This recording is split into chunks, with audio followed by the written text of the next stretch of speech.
Welcome to Jigyasu online classes. From today, we are starting a series for your term 1 examination, term 1 board examination. We will cover up most important questions of each chapter for your term 1 board examinations. So today, we will cover up the important questions and basic concepts of the chapter 1. Relations and functions. Through questions, I will try to cover up the basic concepts related to this chapter. Consider the first question. Let A is a set which contains the elements 1, 2, and 3. And we define a relation R which contains the pairs, ordered pairs 1, 1, 2, 2, 3, 3, 1, 2, 2, 3, and 1, 3. Means according to the rule R, 1 का relation 1 के साथ है, 2 is related to 2, 3 is related to 3, 1 is related to 2, 2 is related to 3, and 1 is related to 3. कुछ options given है और आपको select करना है which one is the correct option.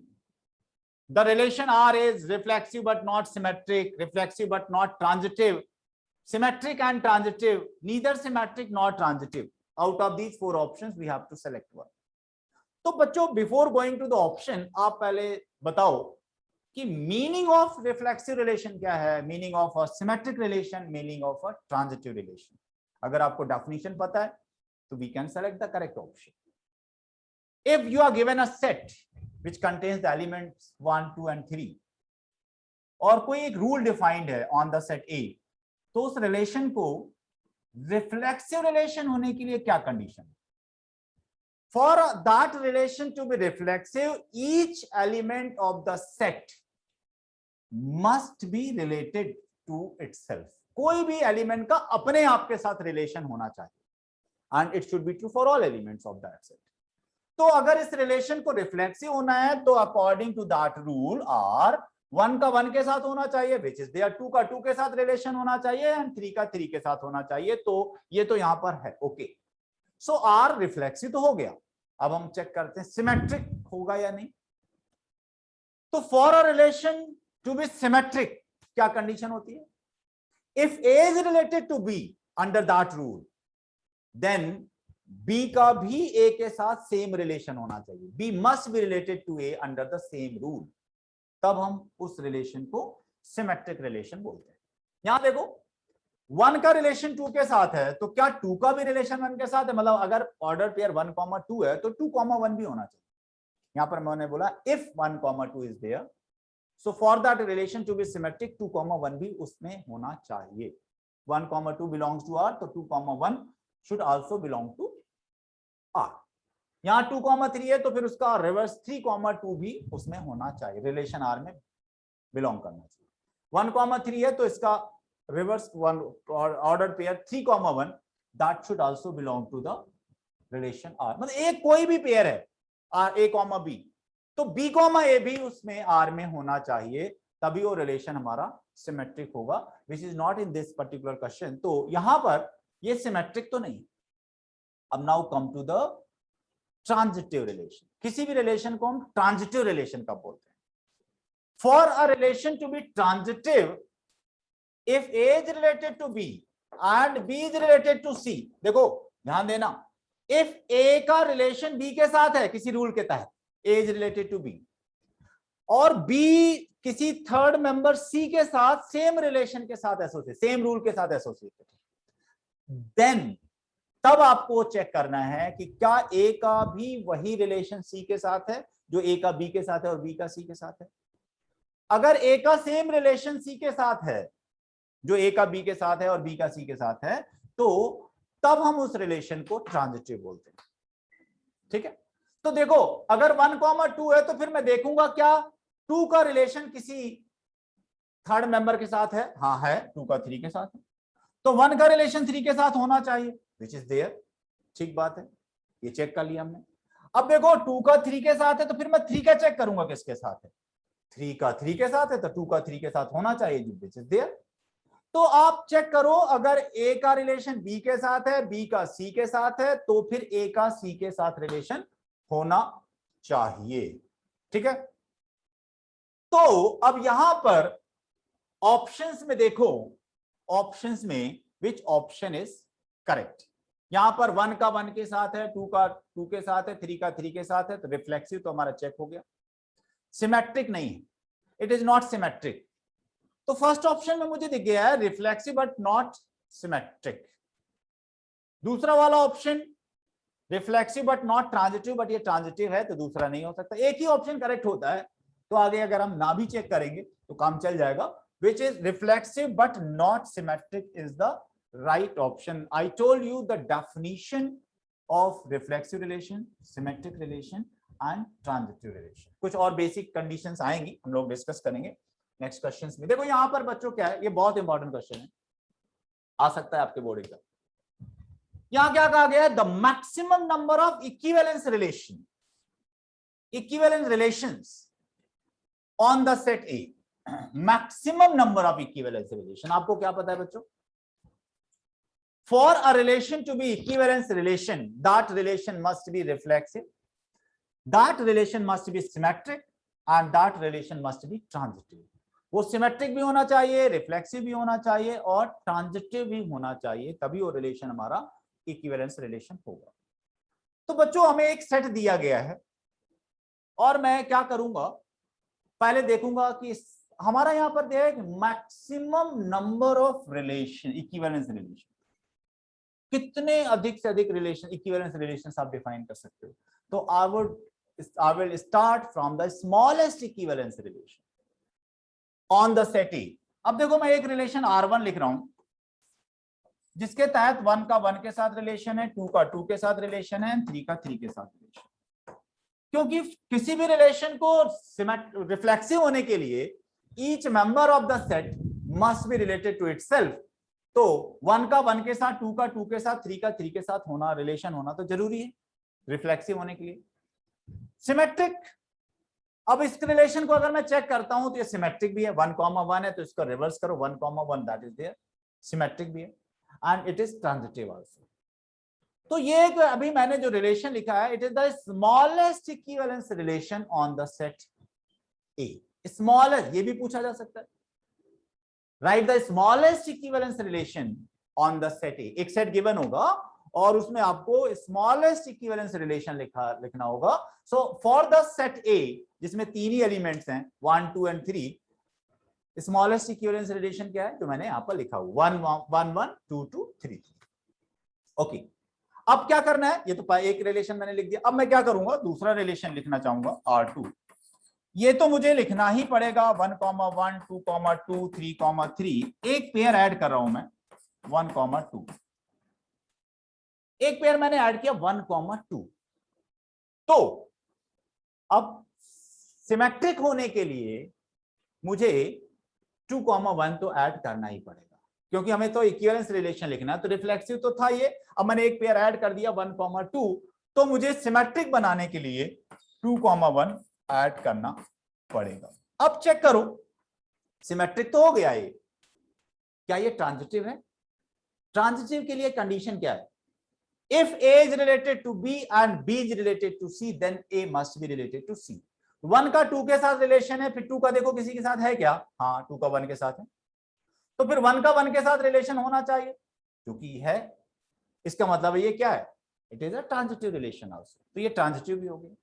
तो ये रिफ्लेक्सिव भी है, सिमेट्रिक भी है, ट्रांजिटिव भी है, तो it is an equivalence relation. तो मैंने एक और इक्विवेलेंस रिलेशन लिख दिया R2। अच्छा, अभी मैंने एक पेयर ऐड किया था 1,2, मैं क्या करूंगा, दूसरा पेयर ऐड कर दूंगा R3। सिमिलर आपको एक और इक्विवेलेंस रिलेशन लिख देते हैं 1,1, 2,2, 3,3। इस बार मैंने क्या किया, 2,3 ऐड कर दिया, 2,3 पेयर ऐड किया। अगर 2,3 पेयर ऐड किया है तो इसको सिमेट्रिक बनाने के लिए मुझे 2,3 ऐड किया, तो 3,2 ऐड करना पड़ेगा, तभी ये सिमेट्रिक होगा। तो मैंने क्या किया, यहां पर 3,2 ऐड कर दिया। अब हमारा ये रिलेशन सिमेट्रिक भी हो गया, रिफ्लेक्सिव था ही, ट्रांजिटिव भी है। क्यों? 2 का 3 के साथ है, 3 का 2 के साथ है, 2 का 2 के साथ होना चाहिए, दैट इज देयर। तो ये रिलेशन हमारा ट्रांजिटिव भी है। तो एक मैंने और इक्विवेलेंस रिलेशन लिख दिया। पहले मैंने क्या किया, स्मॉलेस्ट इक्विवेलेंस रिलेशन लिखा, फिर मैंने एक पेयर 1,2 ऐड किया, तो मुझे 2,1 ऐड करना पड़ेगा टू मेक इट सिमेट्रिक। और ट्रांजिटिव ऑटोमेटिक हो जाएगा। फिर मैंने 2,3 ऐड किया, तो अब आपको पता चल रहा होगा क्या करना चाहिए। एक और ही रिलेशन लिख सकते हैं आप। Now I am writing the relation R4, जिसमें मुझे 1,1, 2,2, 3,3 तो ऐड करना ही पड़ेगा। और इस बार मैंने पेयर लिया 1,3, तो मुझे 3,1 भी ऐड करना पड़ेगा टू मेक इट सिमेट्रिक। तो ये ट्रांजिटिव तो ऑलरेडी हो जाएगा, हो ही जाएगा। 1,3, 3,1 तो 1,1 दैट इज देयर। तो ये हमारा क्या है, R4। एक मैंने और रिलेशन लिखा जो कि इक्विवेलेंस रिलेशन है। पहले मैंने 1,2 पेयर ऐड किया था, फिर मैंने 2,3 किया, फिर मैंने 1,3 किया। अब क्या करने वाला हूं मैं, अभी मैंने एक पेयर ऐड करता था और उसके बाद उसको सिमेट्रिक बनाने के लिए उसका रिवर्स करने पर जो पेयर बनते हैं एलिमेंट्स को, वो ऐड कर देता था, तो सिमेट्रिक बन जाता था और ट्रांजिटिव तो होता ही था। अच्छा, अब क्या करूंगा, 2 पेयर ऐड करूंगा। अब मैं 2 पेयर ऐड करूंगा, 4 रिलेशन तो आपने लिख दी। मैं R5 लिख रहा हूं, R5। तो 1,1 लिखा, 2,2, 3,3। अब मैंने क्या किया, 1,2 किया तो मुझे 2,1 तो ऐड करना ही पड़ेगा। और अगर मैंने 2,3 किया तो 3,2 तो ऐड करना ही पड़ेगा टू मेक इट सिमेट्रिक।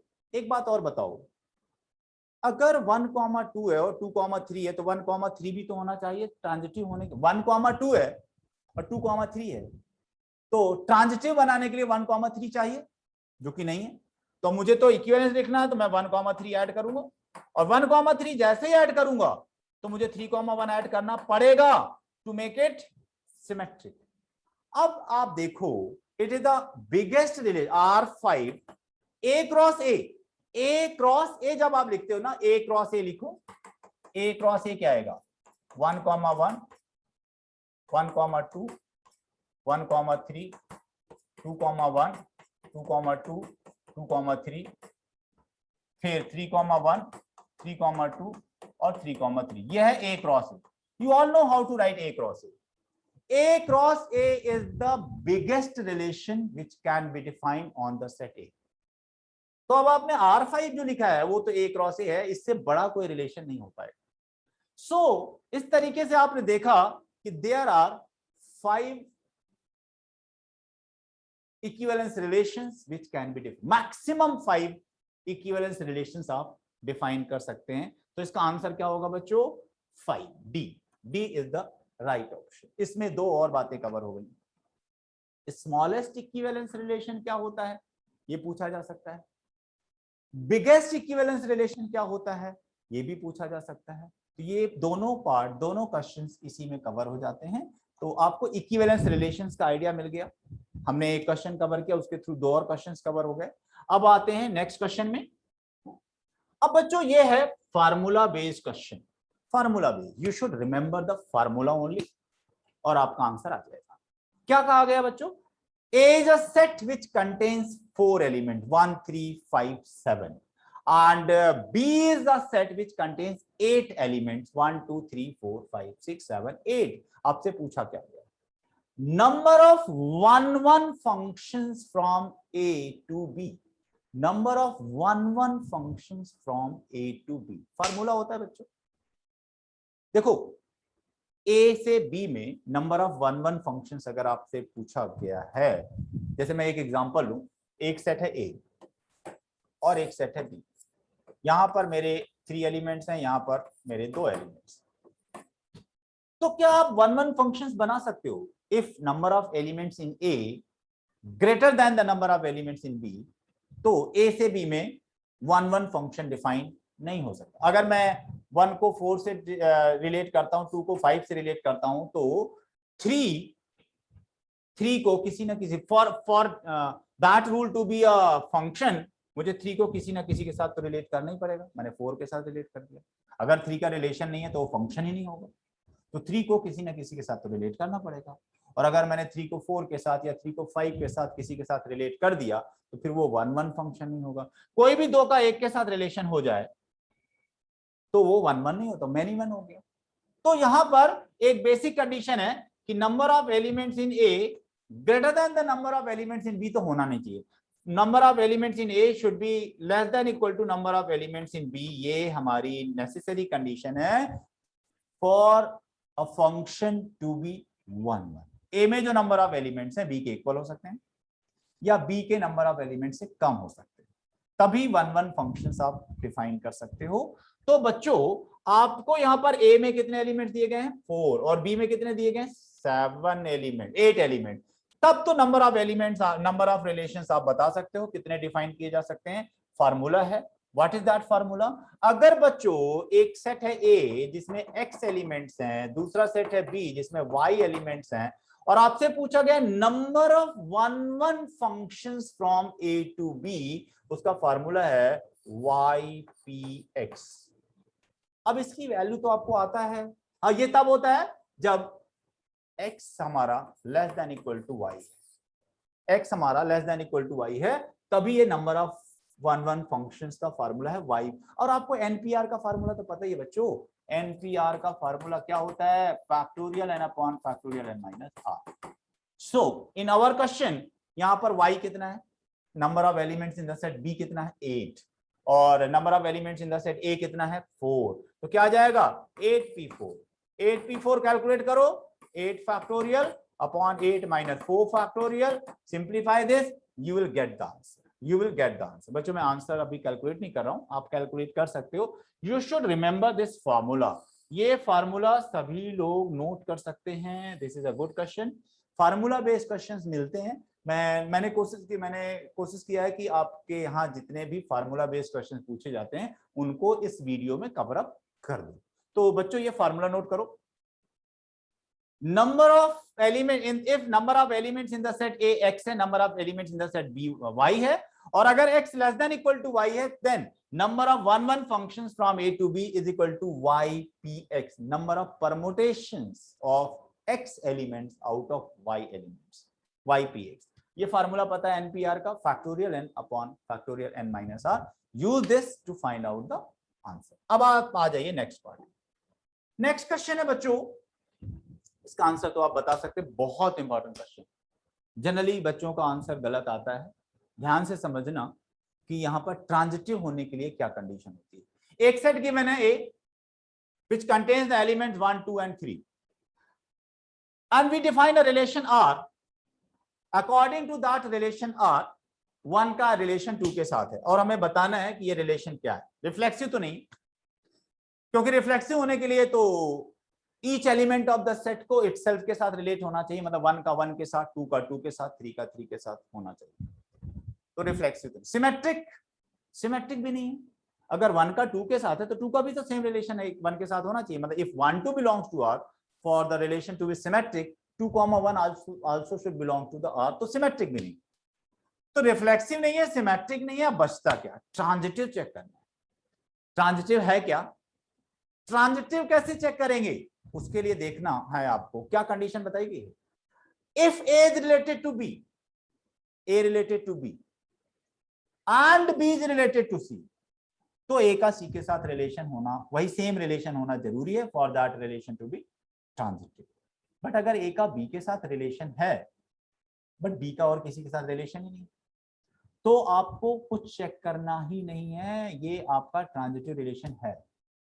ठीक है, तो A का B के साथ रिलेशन है और B का किसी थर्ड एलिमेंट के साथ रिलेशन ही नहीं है, तो no need to check that condition, ये आपका ओके है, ये ट्रांजिटिव रिलेशन है। सो 1 का 2 के साथ है, 2 का और किसी के साथ रिलेशन ही है, तो हमें आगे बढ़ना ही नहीं है, चेक ही नहीं करना है, ये ट्रांजिटिव रिलेशन है। So it is a transitive relation, be careful. Transitive के लिए आपको प्रॉपर डेफिनेशन की क्लैरिटी होना चाहिए कि किसी भी रिलेशन को ट्रांजिटिव होना है तो क्या कंडीशन होती है, उसके अकॉर्डिंग आपका आंसर आ जाएगा, ये ट्रांजिटिव रिलेशन है। Come to the next question, question number 5। इसमें क्या कहा गया है बच्चों, A में हमारे n एलिमेंट्स हैं, A contains n elements 1 2 3 4 5 up to n, और B में कितने एलिमेंट्स हैं? 3 एलिमेंट्स हैं। ओके, आपसे पूछा क्या गया, number of functions from A to B, number of functions from A to B। Number of function, किसी भी रिलेशन को फंक्शन होने के लिए कंडीशन बताएगी, A के वाले एलिमेंट का रिलेशन होना चाहिए, एग्जिस्ट करना चाहिए, और A के कोई भी एक एलिमेंट का 2 के साथ रिलेशन होना चाहिए। सो वैसे तो आप फार्मूला याद कर सकते हो, अगर A में n एलिमेंट्स हैं बी में m एलिमेंट्स हैं, so number of functions from a to b होता है m to the power n, m to the power n। तो यहां पर क्या है, यहां पर m की जगह में 3 दिया गया है, a में नंबर ऑफ एलिमेंट्स n है, तो नंबर ऑफ फंक्शंस कितना हो जाएगा 3 to the power n।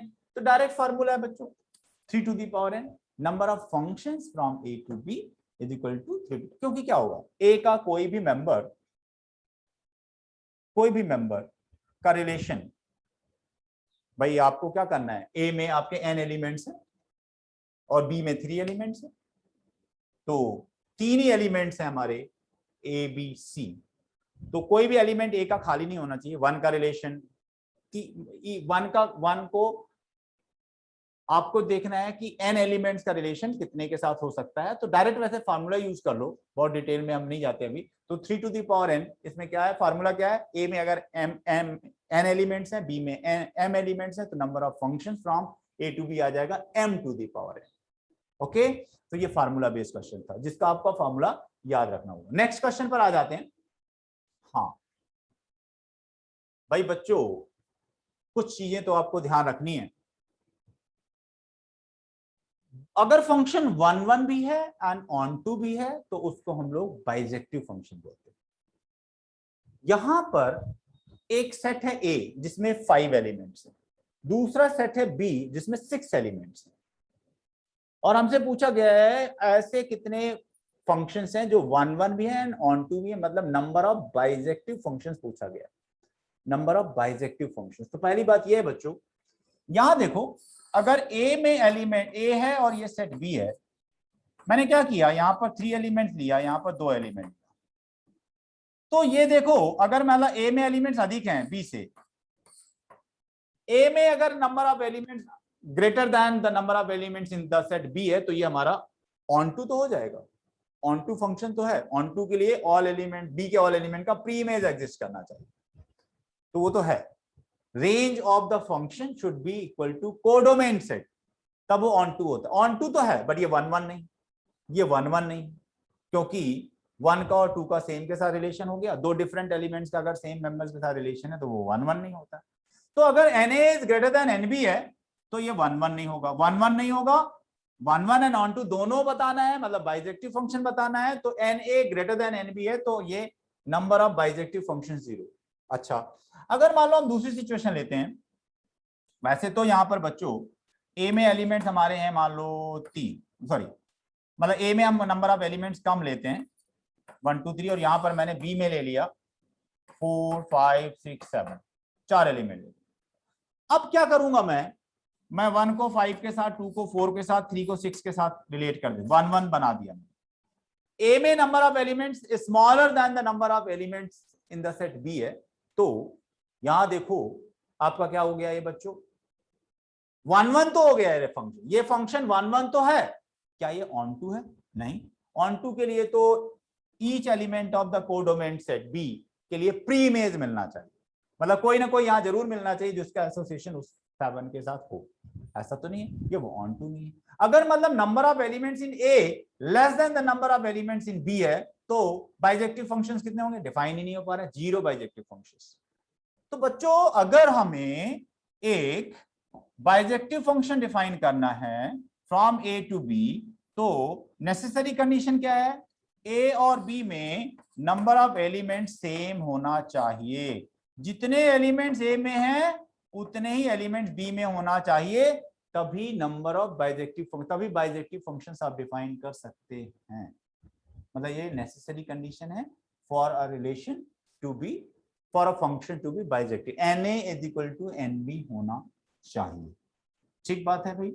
तो यहां पर तो Na इज लेस देन, यहां पर A में 5 एलिमेंट्स हैं, B में 6 एलिमेंट्स हैं, तो 1 1 एंड ऑन टू कितने functions, 0 0 1 1 onto functions, define ही नहीं कर सकते आप। A में जितने एलिमेंट्स हैं उतने ही एलिमेंट B में होना चाहिए, तभी आप बाइजेक्टिव फंक्शन डिफाइन कर सकते हैं। ओके बच्चों, तो इसका आंसर है 0। वो बेसिक डेफिनेशन पर बेस्ड क्वेश्चंस क्रिएट किया गया है। अब बच्चों देखो इस तरह के कुछ क्वेश्चंस आते हैं कि एक सेट दिया जाता है और एक रिलेशन डिफाइन किया गया होगा और उसमें कुछ एक पेयर ऐड करना है to make that a equivalence relation, कोई एक पेयर डिलीट करना होगा to make that relation and equivalence relation, ऐसा एक क्वेश्चन आ सकता है। एक हमने सैंपल के तौर पर यहाँ पर लिया है, एक सेट है ए जिसमें एलिमेंट्स हैं 1 2 and 3 and we have defined a relation R on the set A, जिसके तहत 1 का 1 के साथ है, 2 का 2 के साथ है, 3 का 3 के साथ है और 1 का 3 के साथ। तो इन्होंने कहा है कि एक मतलब कौन सा पेयर इसमें मैं ऐड कर दूं सो दैट ये हमारा इक्विवेलेंस रिलेशन बने, मतलब आपका जो स्मॉलेस्ट इक्विवेलेंस रिलेशन। स्मॉलेस्ट मतलब कि अभी इसमें कोई एक, वैसे तो मैं इसमें और कई पेयर्स ऐड कर दूंगा तो ये इक्विवेलेंस रिलेशन बन जाएगा, बट आपको बनाना है कि छोटा कौन सा पेयर ऐड करूं सो दैट ये स्मॉलेस्ट रहे। स्मॉलेस्ट मतलब आप ये समझ लेना कि इसको भी हटा दो, डिलीट नहीं करना है, ऐड करना है। ऐड करने के बाद जो बने तो वो छोटा सा छोटा इक्विवेलेंस रिलेशन। तो देखो वो मैंने बताया था 1,3 है, तो भाई इसको सिमेट्रिक बनाने के लिए 3,1 तो ऐड करना पड़ेगा। 3, और जैसे 3,1 ऐड करोगे तो ट्रांजिटिव तो हो ही जाएगा ये। तो कौन सा एलिमेंट ऐड करना, कौन सा पेयर ऐड करना चाहिए, 3,1। ऐसी सिचुएशन तो हम लोगों ने पहले एक क्वेश्चन में डिस्कस किया हुआ है, जिसमें आपसे पूछा गया था कि maximum number of equivalence relation, उसको डिस्कस करते समय ये सिचुएशन मिली थी, तो ये क्वेश्चन भी वहां पर कवर अप हो जाता है। अब नेक्स्ट क्वेश्चन पर आते हैं बच्चों, अगेन फॉर्मूला बेस्ड क्वेश्चन। यहां ध्यान से समझना, यहां पर बच्चों ए में और बी में इक्वल एलिमेंट्स हैं। If each of the sets A and B contains 5 element, मतलब A में भी 5 एलिमेंट्स हैं और B में भी 5 एलिमेंट्स हैं, तो A में भी 5 एलिमेंट्स हैं, B में भी 5 एलिमेंट्स हैं, तो आप number of 1 functions, 1 and onto functions define कर सकते हैं, मतलब बाइजेक्टिव फंक्शन डिफाइन कर सकते हैं। There is a formula to find the number of bijective function अगर Na is equal to Nb है, Na is equal to Nb is equal to N, number of element दोनों sets में n है, तो number of bijective functions का formula होता है factorial n। Factorial n bijective functions can be defined. तो यहाँ पर Na is equal to Nb is equal to 5 है, तो आंसर क्या आ जाएगा, फैक्टोरियल 5। फैक्टोरियल 5 कैलकुलेट कर लो, 5 इंटू 4 इंटू 3 इंटू 2 इंटू 1, तो यहाँ से आ जाएगा कितना आ जाएगा बच्चों, 120 bijective functions can be defined. तो बच्चों ये कुछ इंपॉर्टेंट क्वेश्चंस हैं जो फार्मूला बेस्ड हैं आपके, आपको ये फार्मूला की एक लिस्ट प्रिपेयर कर लेना चाहिए, okay, so that formula based question होगा, याद होगा फार्मूला, तो बहुत जल्दी आंसर मिल जाएगा और you can score 100% marks in term 1 examination, क्योंकि क्वेश्चंस तो लिमिटेड हैं, टाइप कॉन्सेप्ट्स वो तो हम लोग कवर कर ही रहे हैं, ठीक है। ऑल चैप्टर्स के इंपॉर्टेंट क्वेश्चंस हम लोग इस सीरीज में कवर करने वाले हैं, तो अगर आप सारे हमारे वीडियोस को देखते हैं तो आपके ये सारे इंपॉर्टेंट क्वेश्चंस यहाँ कवर होने वाले हैं। और जो फार्मूला की एक लिस्ट प्रिपेयर करते जाना है, एक नोट कॉपी बनाइए, उसमें इस सारे फार्मूला की लिस्ट बना लीजिए। अब यहाँ पर क्या है बच्चों, सर्जेक्शंस का मतलब है ऑन टू फंक्शंस, ठीक है। आपको देखो यहाँ पर क्या है, 1 2 3 एक सेट है, 1 2 3 अप टू n, और बी में है हमारे ए और बी 2 एलिमेंट्स, ठीक है। मैंने अभी आपको बताया था कि नंबर ऑफ फंक्शंस कितने होते हैं। ए में अगर n एलिमेंट हैं, बी में m एलिमेंट्स हैं, तो number of functions from A to B होता है m to the power n। तो अगर मैं टोटल फंक्शंस की बात करूं फ्रॉम ए टू बी, तो 2 टू दी पावर n होगा, 2 to the power total functions होंगे। Out of those total functions आप देखो 2 फंक्शंस ऐसे हैं जो सर्जेक्टिव नहीं है। कौन से, देखो यहां पर a है, यहां पर b है, यहां पर n एलिमेंट्स हैं, यहां पर a है और यहां पर b। अगर मान लो 1 का भी a के साथ है, 2 का भी a के साथ है, 3 का भी a के साथ है, ये सारे एलिमेंट्स का a के साथ रिलेशन होता है। If all elements of the set A are related to the element B, element A, B के A एलिमेंट के साथ, तो ये रिलेशन हमारा क्या हो गया, ये रिलेशन हमारा ऑन टू नहीं हुआ, सॉरी ये फंक्शन हमारा ऑन टू नहीं हुआ। ऑन टू होने के लिए B का भी प्री इमेज एग्जिस्ट करना चाहिए। तो ये एक ऐसा फंक्शन है out of those 2 to the power n functions, ये एक फंक्शन आपका मिला which is not onto. एक और सिचुएशन है बच्चों, अगर मैं ऐसी सिचुएशन लेता हूं A और B यहाँ पर n एलिमेंट्स हैं, यहाँ पर आपके n एलिमेंट्स हैं, यहाँ पर a और b, all elements of all elements, अगर a के ऑल एलिमेंट b के साथ एसोसिएटेड हो जाए, ऑल एलिमेंट्स अगर b के साथ एसोसिएटेड हो, a के अगर ऑल एलिमेंट b के साथ एसोसिएट हो जाए, स्मॉल b के साथ में, तो भी ये रिलेशन हमारा क्या है, ऑन टू, ये फंक्शन हमारा ऑन टू फंक्शन नहीं। ठीक है, दो ऐसी सिचुएशन, दो ऐसे फंक्शंस हमारे मिल रहे हैं which are not onto. तो number of onto function from A to B, अगर ए में n एलिमेंट्स है, बी में कितने, तो 2 to the power n -2, 2 to the power n तो टोटल फंक्शंस थे, उसमें से दो ऐसे फंक्शंस हमें मिले which are not onto, तो answer will be 2 to the power n -2। ठीक है बच्चों, एक और लास्ट क्वेश्चन पर आ जाओ। यहां पर बच्चों हम लोग इसको डिस्कस कर चुके हैं, क्या बताया था, अगर एक सेट है ए जिसमें 3 एलिमेंट्स हैं, तो स्मॉलेस्ट इक्विवेलेंस रिलेशन मैंने बताया था कि पहले रिफ्लेक्सिव होने के लिए 1 का 1 के साथ, 2 का 2 के साथ और 3 का 3 के साथ रिलेशन होना तो जरूरी है। और आप चेक करो ये रिलेशन हमारा सिमेट्रिक भी है और ट्रांजिटिव भी है, so it is an equivalence relation and it is the smallest equivalence relation on the set A. Smallest equivalence relation, greatest integer, greatest maximum या biggest equivalence relation क्या होता है on the given set A, वो हम लोगों ने discuss किया हुआ है। तो आज मैंने अभी आपके 10 क्वेश्चंस डिस्कस किए हैं on the chapter from the chapter 1। कुछ और क्वेश्चंस हैं जो मैं नेक्स्ट वीडियो में कवर अप करूंगा। इसके बाद मैं आपको इनवर्स ट्रिग्नोमेट्रिक फंक्शंस के बेसिक कॉन्सेप्ट्स और उस चैप्टर में जो क्वेश्चंस बन सकते हैं, इंपॉर्टेंट क्वेश्चंस एमसीक्यू, वो डिस्कस करेंगे। सो आप ये सारे वीडियोस अगर कवर अप कर लेते हो तो आपका टर्म 1 का syllabus from MCQ point of view complete हो जाएगा।